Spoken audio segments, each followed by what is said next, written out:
Hello, how are you today? I'm so excited to be coming your way again. And I'm so glad that we finally landed in that far away country called Australia.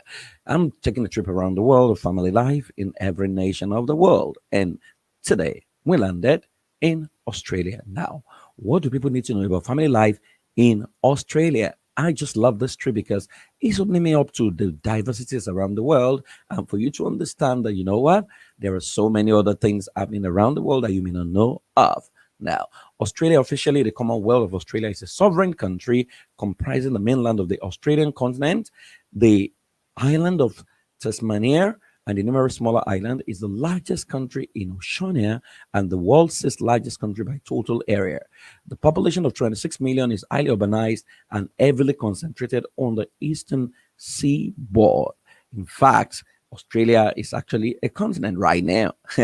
But you want to wonder, how come the British was able to rule over this amazing country or continent, as it were, even though England, Britain was just a small island. Anyway, that's not the focus for our discussion today. I'm looking at family life inside Australia. Now, the first thing you will notice is the power of one. The family remains fundamentally important to people throughout their life in Australia. However, individualism is often valued, and Australians usually encourage their children, members, and their families to be independent and follow their personal aspirations.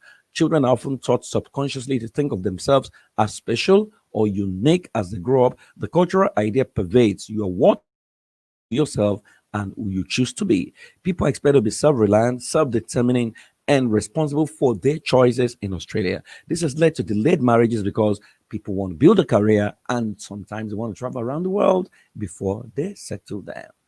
Number two, there's what we call fading extended family in Australia. Research shows that the extended family still plays a larger role in most Australian lives.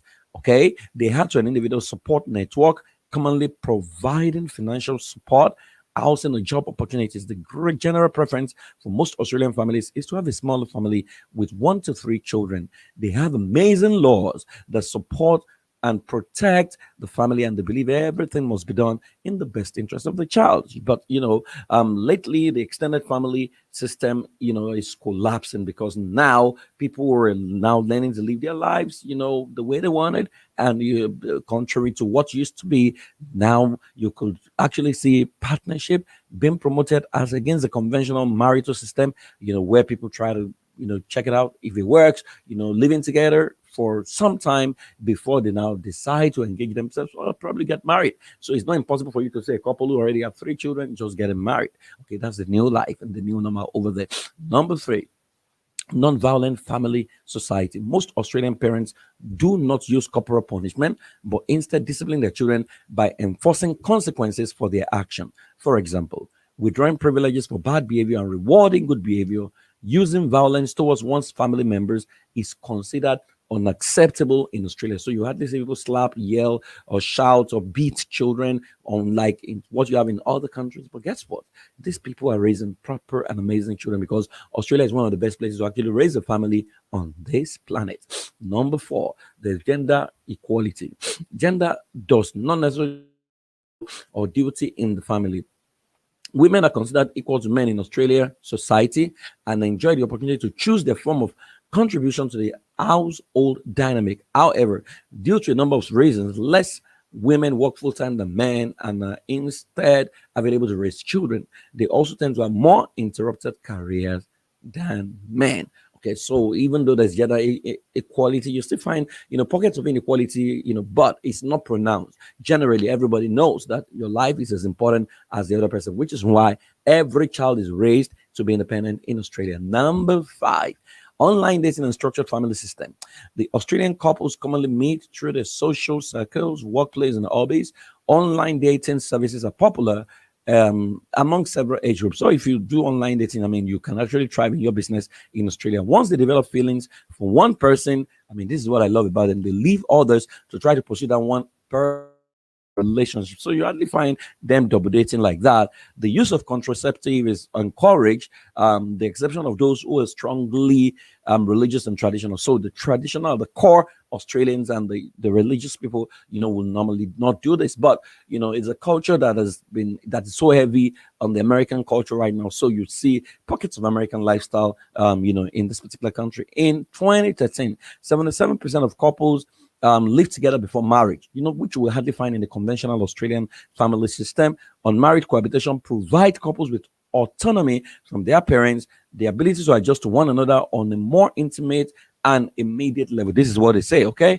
That previously occurred during early marriage and enables both people to pursue careers and opportunities without children. I mean, you find people live together, and they're not married, because they're trying to adjust and check each other out before they eventually get married and they can pursue their career. I mean, that's the reality over there. Commitment is now towards partnership and the couple's intimate love for one another rather than the social expectation of a marriage contract. They have one of the most robust family code and laws with several agencies for everything. You want to go through divorce, there's an agency. You want to go through reconciliation, there's an agency for simply everything. In fact, they have an app right now that enables people who are going through divorce to go and engage that app and find a way to resolve their issues, without necessarily getting into dirty and serious fights. I mean, this is a serious minded country when it comes to family life. And number six, you must master communication if you want to work effectively with families in Australia, because they keep personal space when they talk. So don't invade their privacy. They use a lot of humor. So don't take things seriously. So when you're talking to them, you need to keep a distance, a bit of a distance. Don't invade into their space. They can sometimes swear or curse out loudly. And when you're talking, don't touch people during communication, except you are very, very close to them. And they could just not to take themselves too seriously, and they show a lot of humility when talking. You need to understand this about their communication. Amazing people, lovely people. So if you want to work as a family life, I mean, it's a very good country to go work as a family life practitioner, because they prioritize family life, and your business or your practice can actually thrive in that country. But guess what? They have a lot of structured system. The question is, what can you do to improve family life in Australia, and how can you assist families in that country? Well, you want to work with families across multifaceted culture. Then you need to go to school.iampraisefulware.com and take the course Family Systems Engineering Certification Program, or follow me on Instagram, The Family Life Therapist. Well, I want to appreciate the sources and where they gave me those research. And you know what, let's go in, enjoy Australia before we move to another country tomorrow. Have a fantastic day. I'll see you some other time. Have a beautiful, beautiful, beautiful time in Australia. I